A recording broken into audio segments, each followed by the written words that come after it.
के सीधे प्रसारण के लिए लाइव साहित्य आज तक के कार्यक्रम में। पुरी जी, गणमान्य अतिथियों, देवियों और स्वजनों, आज तक साहित्य जागृति सम्मान के विजेताओं को मैं हार्दिक बधाई देती हूँ।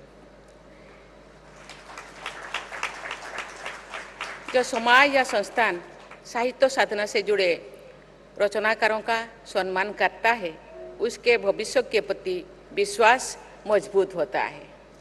इस सम्मान समारोह का आयोजन करने के लिए मैं इंडिया टुडे ग्रुप की सराहना करती हूँ।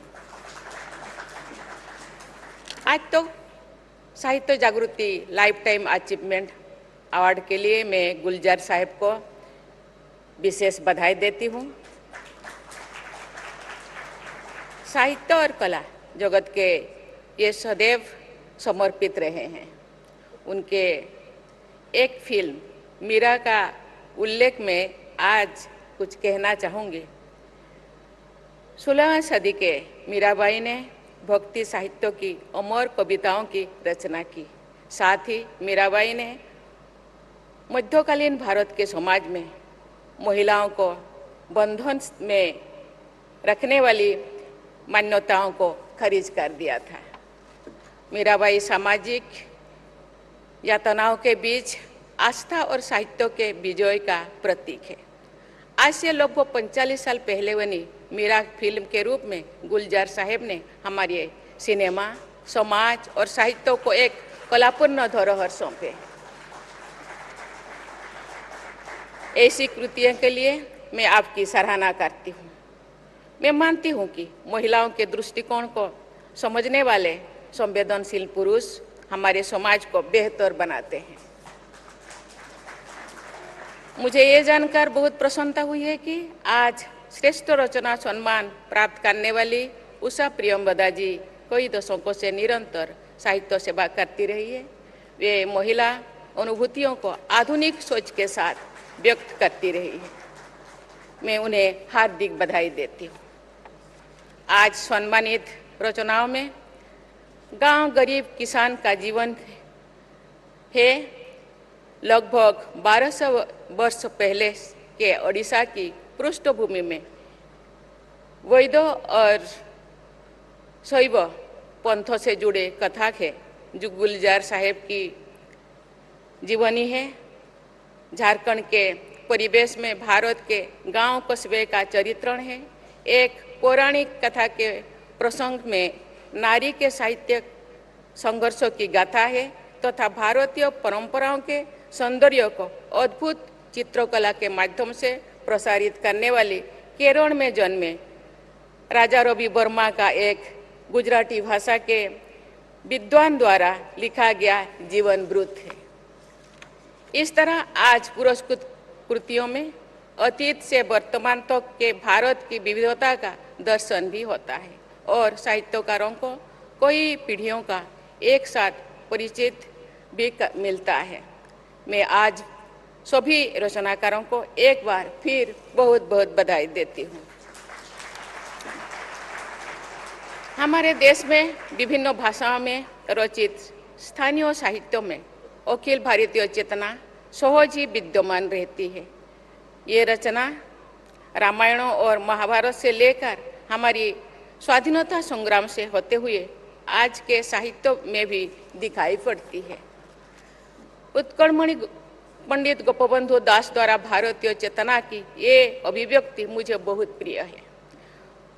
मनेत्रे भारत शिलाशाल ग्राम प्रतिस्थाने मोर प्रिय पुरी धाम, अर्थात मेरी दृष्टि में भारत भूमि का एक एक पत्थर शिलाग्राम की तरह उपासना यज्ञ है। भारत का प्रत्येक स्थान मुझे जगन्नाथपुरी धाम की तरह प्रिय है। मुझे आज तक से ये अपेक्षा करती हूँ कि आज आप सब विभिन्न भारतीय भाषाओं में उपलब्ध साहित्य को लोगों तक पहुँचाए। संताली भाषा के महाकवि डॉक्टर रामदास टुडू तथा कवि साधु रामचंद्र मुर्मू की हृदय को छूने वाली रचनाओं से भी साहित्य प्रेमियों का परिचय करवाइए तथा अन्य वंचित वर्गों के साहित्य जैसे कि सब अल्टर्न लिटरेचर कहा जाता है को भी प्रस्तुत कीजिए। आप साहित्य के छुपे हुए रत्नों को सामने ले आइए। साहित्य सेवा का जो काम साहित्यिक पत्रिकाएं बहुत कठिनाई से कर पाती है, उसी टेक्नोलॉजी के माध्यम से आप बहुत बड़ी पैमाने पर कर सकते हैं। ऐसा करके आप भारतीय समाज और साहित्य की बहुत बड़ी सेवा करेंगे। देवियों और स्वजनों, जो व्यक्ति परिवार या समाज सही अर्थों में संवेदनशील है, वो अपने बच्चों की सभी जरूरतों को केंद्र में रखता है। इसीलिए मैं चाहती हूँ कि आप सब बाल साहित्य को प्रोत्साहित करने का प्रयास भी करें। मौलिक लेखक तथा अनुवाद के माध्यम से बाल साहित्य को समृद्ध बनाना देश और समाज को समृद्ध बनाने में सहायक होगा। विश्व का महानतम साहित्य किसी भी तरह की सीमाओं को नहीं मानता, यहाँ तो कि वह निरक्षरता की सीमा को भी नहीं मानता। ओडिशा के घर घर में, गांव-गांव में साक्षर निरक्षर सबू लोग अति बड़ी जगन्नाथ दास के भागवत की पंक्तियों को उल्लेख करते रहते हैं। कम पढ़े लिखे किसान और मजदूर संत कबीर के दोहे को उनके गहरे अर्थों को समझते भी है और आपस में बातचीत में मुहावरे के तरह उनका प्रयोग भी करते हैं। महानतम साहित्य सबको समझ में आता है। इसी को विद्वान लोग साहित्य की संप्रेषणीयता कहते हैं। किसी कृति के साहित्यिक होने या ना होने का निर्णय केवल समालोचक नहीं कर सकते हैं, ये निर्णय सामान्य साहित्य प्रेमी करते हैं। तुलसीदास के रामचरितमानस को तत्कालीन विद्वानों ने अनेक कारणों से खारिज कर दिया था। रामचरितमानस की भाषा संस्कृत नहीं थी, बल्कि सामान्य लोगों की भाषा थी। ये भी विद्वानों द्वारा उस महाकाव्य के बहिष्कार का एक प्रमुख कारण था। वो महाकाव्य साहित्य जगत का अमूल्य रत्न माना जाता है। ऐसा देखा गया है कि जो साहित्यकार लोगों के सुख दुख से जुड़े रहते हैं, उनकी रचनाओं को पाठकों से स्नेह प्राप्त होता है। जो साहित्यकर्मी समाज के अनुभवों को केवल रॉ मटेरियल समझते हैं, उन्हें समाज भी खारिज कर देता है। ऐसे साहित्यकर्मियों का काम एक छोटे से लिटरेरी एस्टैब्लिशमेंट यानी साहित्यिक तंत्रों में सिमट कर रह जाते हैं। जहाँ बौद्धिक आडंबर और पूर्वाग्रह है, वहाँ साहित्य नहीं है। मैं समझती हूँ कि लोगों के दुख दर्द में भागीदार होना साहित्य की पहली शर्त है। दूसरे शब्दों में मानवता के प्रवाह में जुड़ना साहित्य की कसौटी है। साहित्य वही है जो मनुष्यता को शक्ति प्रदान करे, समाज को बेहतर बनाए। साहित्य मानवता के शाश्वत मूल्यों को बदलती परिस्थितियों के अनुरूप ढालता है। साहित्य समाज का नई संजीवनी देता है। राष्ट्रपिता महात्मा गांधी के विचारों पर अनेक संतों, कवियों तथा सरस्वती चंद्र नामक उपन्यास सहित कई साहित्यिक रचनाओं का प्रभाव पड़ा था।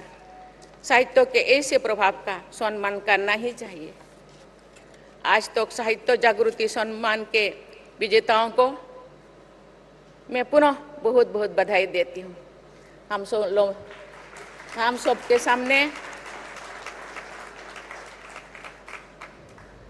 गुलजार साहिब ने बहुत बड़ी बातें रखी। मैं धन्यवाद देना चाहती हूँ। मैं जरूर चाहूँगी कि मैं जो भी साहित्यिक, जो भी गल्पिक, जो भी लेखक मुझे रिक्वेस्ट करते हैं, मैं उनको बुलाती हूँ, लेकिन मेरे तरफ से जरूर साहित्यकारों का एक सम्मेलन करूँगी। आप जो कहते हैं मिलना जुलना ज़्यादा कीजिए, मैं सबसे मिलती हूँ।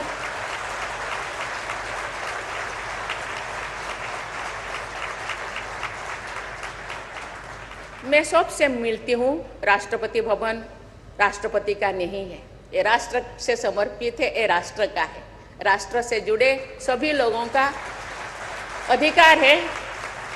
कोई आना चाहे आ सकता है, लेकिन मैं अपने ओर से जरूर साहित्यिकों का सम्मेलन करूंगी बीच बीच में, जितने दूर मेरा टेन्योर है और मैं आपको जरूर बुलाऊंगी, क्योंकि साहित्य ही एक काम, साहित्य नहीं होता तो हम नहीं होते। हम आज जितने भी पढ़ाई करते हैं, जितने भी किताबें लिखते हैं, जितने भी साहित्य पढ़ाई जाता है, आपका बदौलत है, आपका दान है, आप लोगों का, आपका समूहों का दान है। इसीलिए आपको सम्मान देना, आपको बुलाना मेरा कर्तव्य है।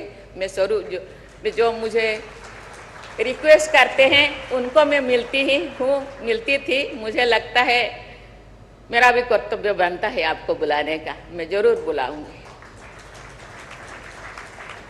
इंडिया टुडे ग्रुप की सराहना करते हुए मैं ये विश्वास व्यक्त करती हूँ कि आपके समूह द्वारा साहित्य के प्रति योगदान को और अधिक व्यापक और सार्थक बनाया जाएगा।